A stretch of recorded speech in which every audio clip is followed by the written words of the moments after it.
Bienvenidos a Parlamento Abierto, una crónica del quehacer legislativo en San Lázaro.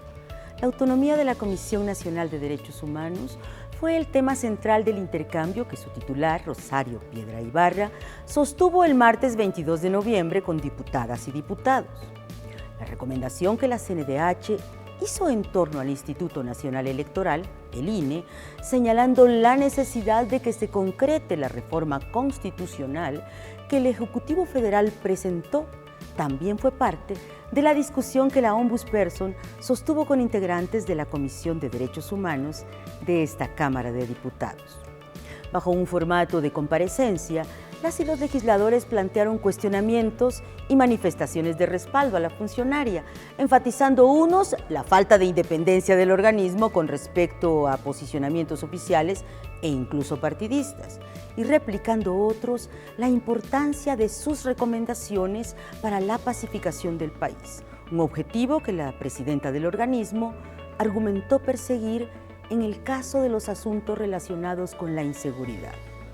La comisionada nacional realizó una primera intervención en la que cuestionó la procedencia de las críticas que recibe, subrayando que éstas no corresponden a la autonomía que ella ejerce sin antecedentes y recriminó a las voces que pretenden invisibilizar sus tareas.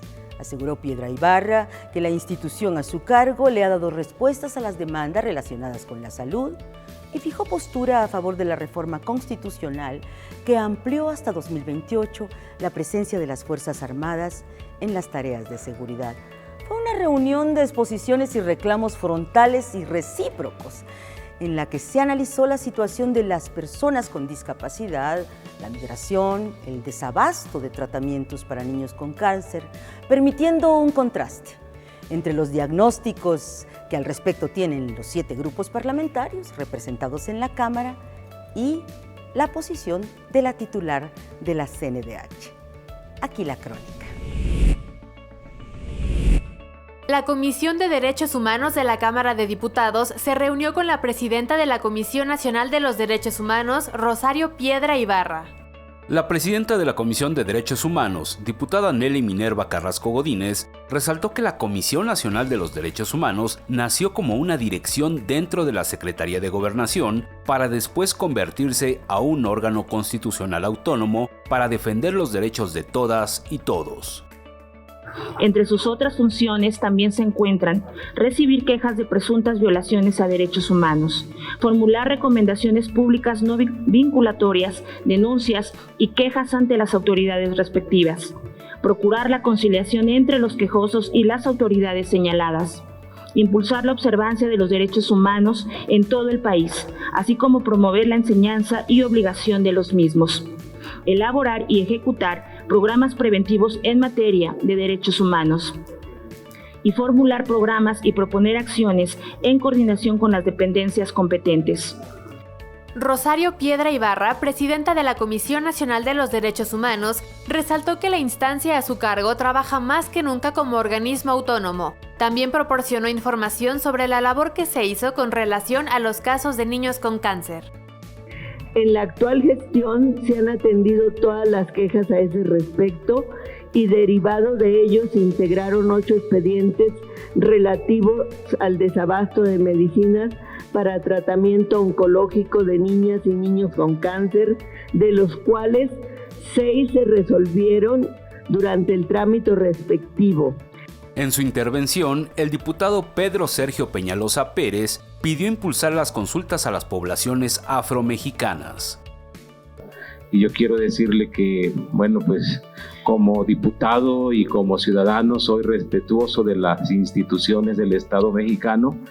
Cuente usted, desde luego, cuénteme como un aliado para la defensa de la CNDH, porque yo sí tengo confianza que se está haciendo un buen trabajo, pero aún así yo quiero plantear también algunas situaciones.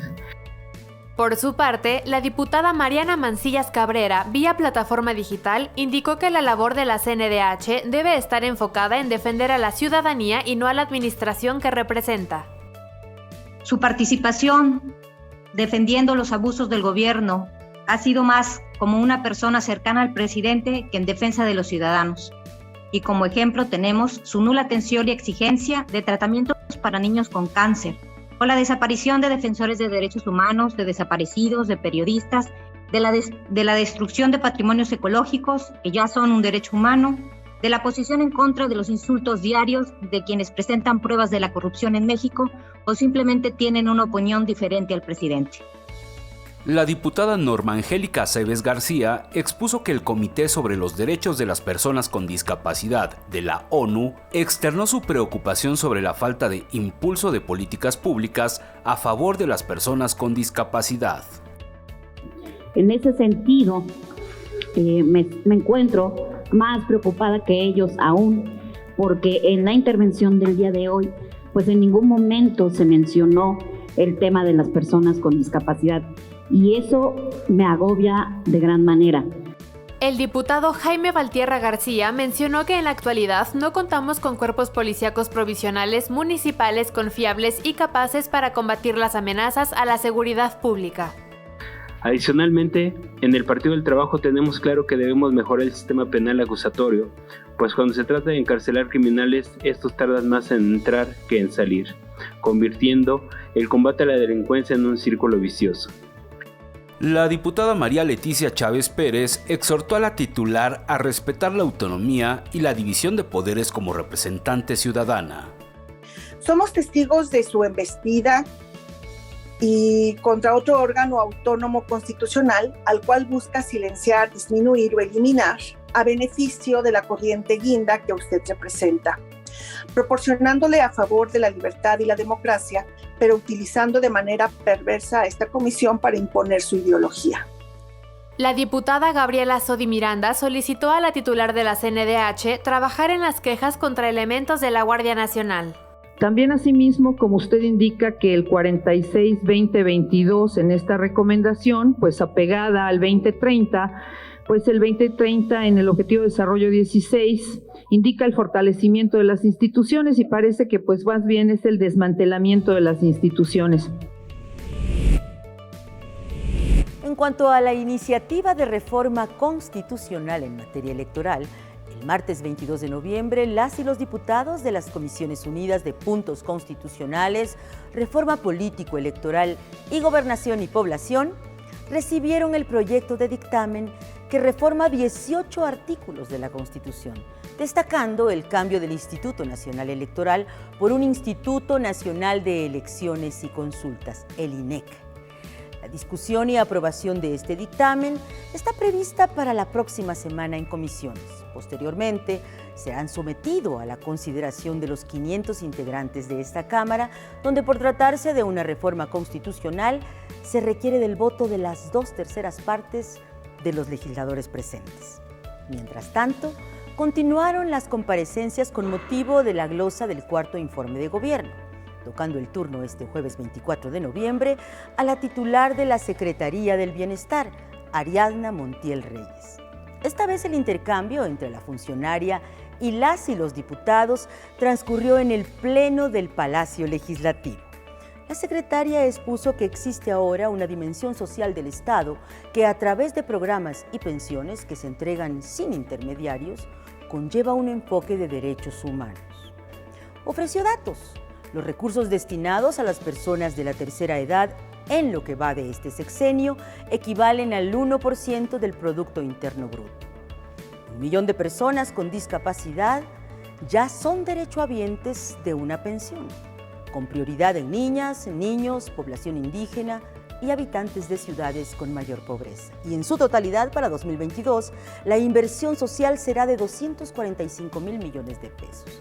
Agradeció a los diputados la aprobación del presupuesto de egresos para el próximo año, en el que está contemplado un monto de 339,000 millones de pesos. Hubo 2 rondas de preguntas, respuestas y réplicas, con señalamientos críticos respecto a la falta de articulación entre los programas en el rubro social y las acciones que, con efectividad, se dijo, rompan con el ciclo intergeneracional de la pobreza. Esta es la crónica de la comparecencia. Con motivo de la glosa del cuarto informe de gobierno, Ariadna Montiel Reyes, secretaria de Bienestar, compareció ante el Pleno de la Cámara de Diputados el jueves 24 de noviembre. Expuso que la política de bienestar implica que el propósito del Estado es crear las condiciones necesarias para la felicidad y un umbral de vida digna para todo el pueblo de México. Los principios de la política de bienestar tienen como objetivo fundamental generar un ingreso básico para las familias más pobres del país y que estos ingresos se realicen sin ningún condicionamiento. Los criterios fundamentales de aplicación de esta política son la entrega directa y sin intermediarios. Después de la primera exposición de la titular de la Secretaría de Bienestar, los grupos parlamentarios fijaron sus posicionamientos.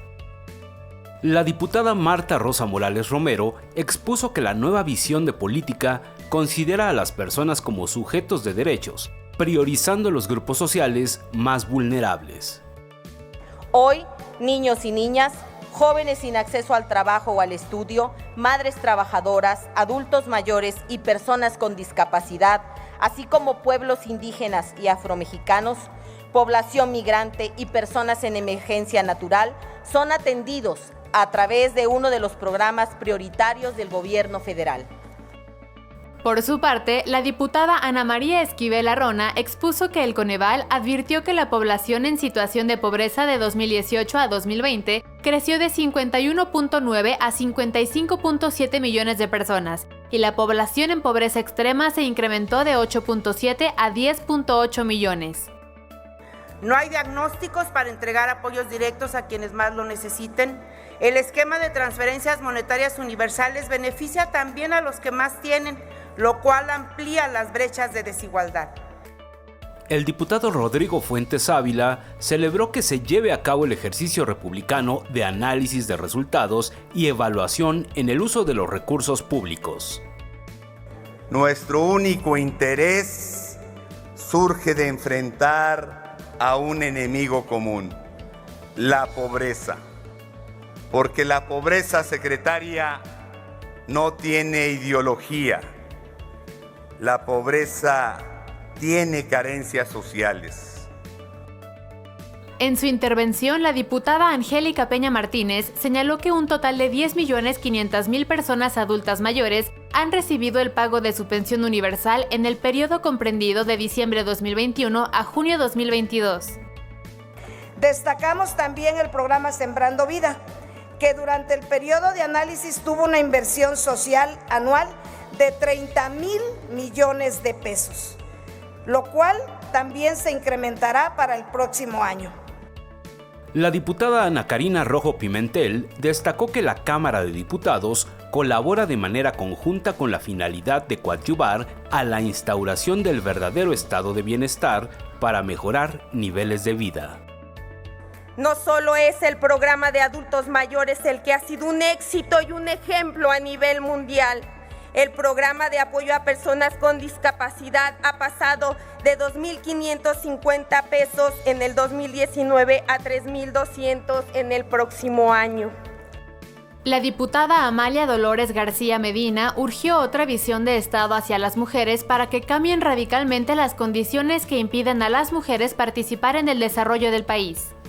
Necesitamos miles de estancias infantiles con docentes de alta calificación, escuelas de tiempo completo y estancias para quienes no pueden bastarse a sí mismos, un estado de bienestar cuidador y un sistema nacional de cuidados. Desde tribuna, el diputado Héctor Chávez Ruiz lamentó que se haya multiplicado la pobreza en los mexicanos. El número de mexicanas y mexicanos en situación de pobreza en nuestro país creció 3.8 millones. Son casi 4 millones de mexicanas y de mexicanos más que comenzaron a tener dificultades para comprar los bienes y servicios de la canasta básica.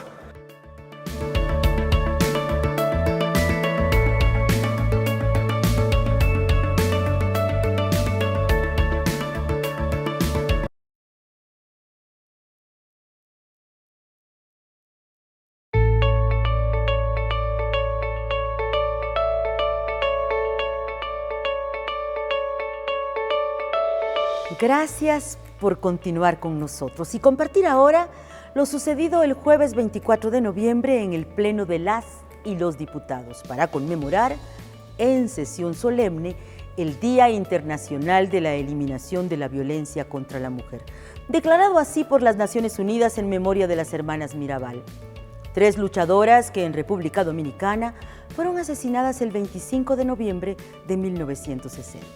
Se les honra en todo el mundo con 16 días de activismo, destinado a visibilizar las violencias que las mujeres afrontan y construyendo respuestas para eliminar, inhibir y castigar esas violencias. Y aquí en Cámara, sus protagonistas buscan traducir ese activismo en la aprobación de reformas pendientes desde la legislatura anterior, la legislatura de la paridad de género, cuando se inició la construcción de un dictamen que modifica diversos artículos de la Constitución en materia de igualdad, en el acceso a cargos públicos y de elección popular, para el castigo al acoso, la violencia sexual y la deuda de pensiones, en el reconocimiento a la diversidad, el matrimonio igualitario y un punto que divide a las y los legisladores, la autonomía reproductiva. Así que esta sesión solemne también contuvo llamadas para que el próximo 10 de diciembre, cierre de la jornada de activismo al que se le identifica con los días naranja, se tenga aprobada esa reforma y salgan adelante otras, diseñadas para revertir una realidad expuesta en tribuna por representantes de todas las bancadas. Hoy, en México, sus mujeres, sus niñas, sus adolescentes viven con miedo. La polémica también caracterizó los 7 posicionamientos que se dieron en esta sesión sobre la pertinencia y los límites de las respuestas gubernamentales y del Estado frente a los feminicidios, la sobrecarga en la vida doméstica de las mujeres y la eliminación de los programas que la aligeraban, la suficiencia o no del presupuesto asignado a refugios, salud reproductiva e investigación de los delitos que ahora quedan impunes y cuyas cifras no ceden. Fue una sesión en la que se ventilaron las diferencias respecto a lo que colectivas feministas denuncian como la pretensión del borrado de mujeres frente a la defensa de los derechos de las mujeres trans. Un escenario donde resaltó el morado, el color del feminismo y donde se desplegaron los rostros de las víctimas del feminicidio, cuyos nombres también fueron recordados. En el diario de los debates de esta Cámara ha quedado el registro de lo que también podríamos considerar una bitácora de los pendientes y los compromisos frente a las violencias contra las mujeres, reconocidas como estructurales, culturales, históricas e incluso de Estado. El testimonio de que la 65 legislatura de la paridad, la inclusión y la diversidad es protagonista del activismo para desnormalizar, visibilizar y desmontar la violencia que aquí se pronunció con nombre y apellido. Es una violencia misógina y es machista. En México, la Cámara de Diputados conmemora el Día Internacional de la Eliminación de la Violencia contra la Mujer, para fortalecer la defensa de la población femenina.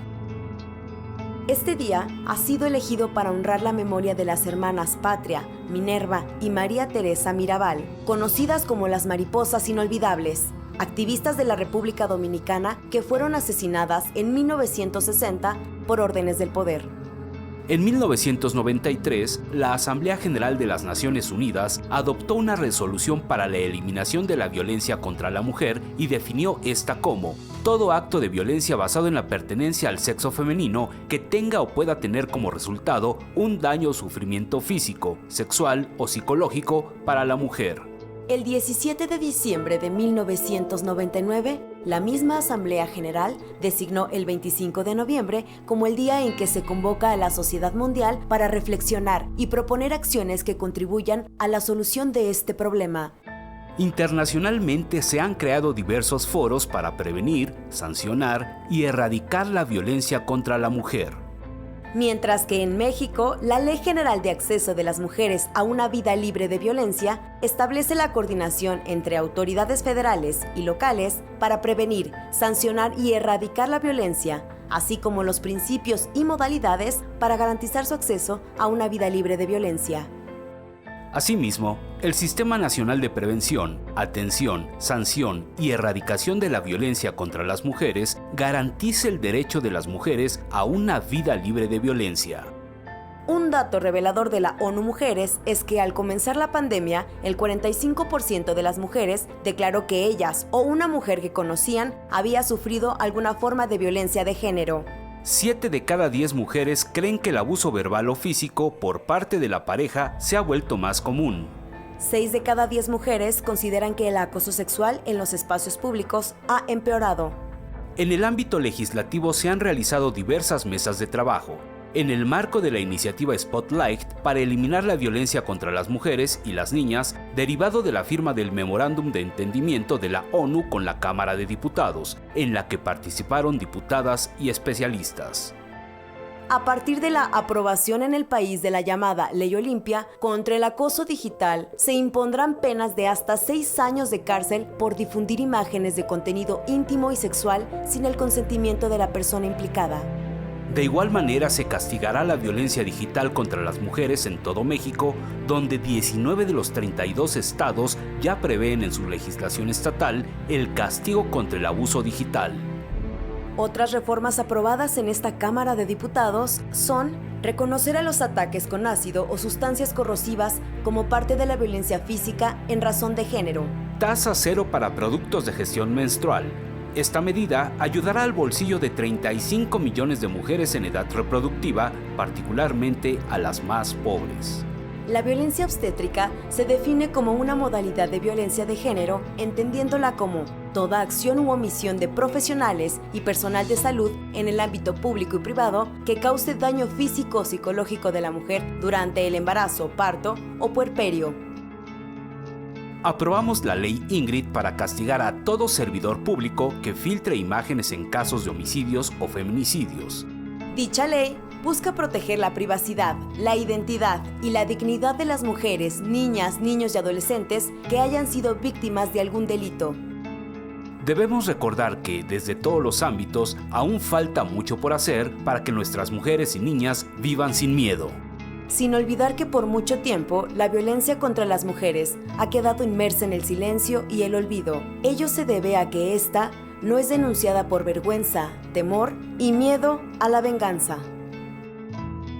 El compromiso que tenemos es luchar para vivir libres de cualquier tipo de violencia.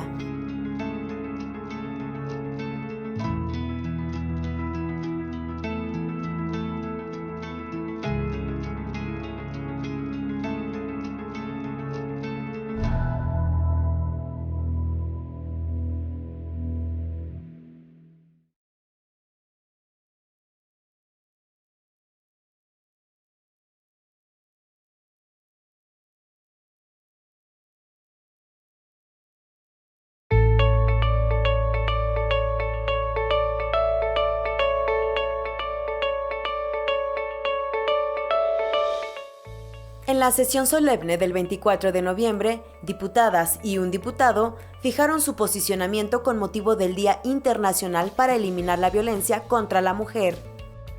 Al respecto, la diputada Leida Alavés Ruiz precisó los avances en los temas de igualdad sustantiva y derechos de las mujeres, presentados en 50 iniciativas que impactan 27 artículos constitucionales. Quiero recordarles, con el legado de mujeres legendarias como Leona Vicario, Josefa Ortiz, Las Adelitas, Benita Galeana, Rosario Ibarra, entre otras muchas. Estamos construyendo una sociedad igualitaria. Concluya, diputada. Pero para eso necesitamos el apoyo de todas y todos. No le regatemos a la historia, no nos regateen el derecho a avanzar en la legislatura de la paridad.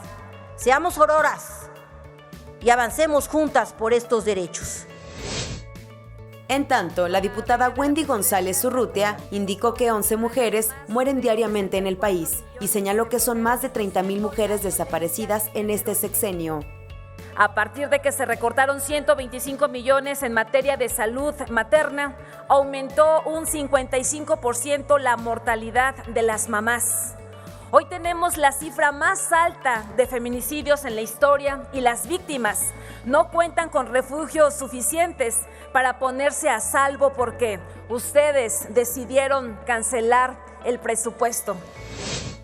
La diputada Jacqueline Hinojosa Madrigal puntualizó que la violencia en contra de la mujer aumenta día a día y sostuvo que el presupuesto aprobado no contempló aumento de recursos para los temas de género. Más grande que cualquier pandemia es el machismo. Más grande que su indiferencia es su cinismo. El aumento a la violencia es la curva que no se aplana. Pareciera que desde que nacemos estamos condenadas. El patriarcado mata, el machismo mata, la indiferencia mata. El diputado Juan Carlos Natale López presentó el violentómetro ante la Asamblea con la finalidad de coadyuvar en contra de la violencia contra las mujeres y se implemente en todo el país. El 25 de noviembre es conmemorativa de todas ellas, mujeres, todas que han sido violentadas y asesinadas. Al respecto, Carlos Monsiváis nos dice en su ensayo, escuchar con los ojos a las muertas y que la impunidad es el mayor estímulo del delito. La diputada Irma Jordana Garay Loredo expresó que el menosprecio, el odio y la represión ha impuesto la idea a las mujeres que no tienen posibilidad de vivir en paz. Aún queda camino por recorrer, compañeras, para garantizar que las mujeres tengamos acceso a una vida digna y justa. Por esta razón, nosotras como legisladoras no tenemos derecho a olvidar nuestros orígenes. Cuando éramos niñas, soñábamos con estar aquí para luchar y cambiar lo que nos lastima y lo que nos indigna. La diputada Mirza Flores Gómez aclaró que visibilizar la problemática de violencia hacia las mujeres no implica su solución y reiteró la necesidad de mayores recursos para atender a las mujeres y niñas que sufren violencia. La discriminación contra las mujeres también es violencia en razón de género y ahí comienza la primer forma de violentarnos, a partir de la discriminación. La sociedad debe de cambiar sus paradigmas que justifican y refuerzan la discriminación. Que mujeres y hombres podamos ejercer violencias y que sí, todas y todos estamos llamados a ser parte de esta transformación social en nuestro país. La diputada Olga Luz Espinosa Morales reiteró que seguirán exigiendo justicia para las mujeres porque no murieron, sino que las asesinaron, y aseguró que volverán a salir a la calle para exigir justicia, verdad y la reparación integral del daño. No son números, son sueños. Vidas que se quedaron truncadas por la violencia feminicida. Una violencia de tajo nos arrebata a nuestras hermanas, a nuestras hijas y madres que no dejan desarmadas, impotentes ante un sistema de justicia que no ha funcionado, a pesar de que el feminicidio como tipo penal se ha reconocido y aunque las penas se han incrementado sustancialmente. Hasta aquí la emisión de esta semana de Parlamento Abierto. Gracias por acompañarnos en esta crónica legislativa. Hasta la próxima.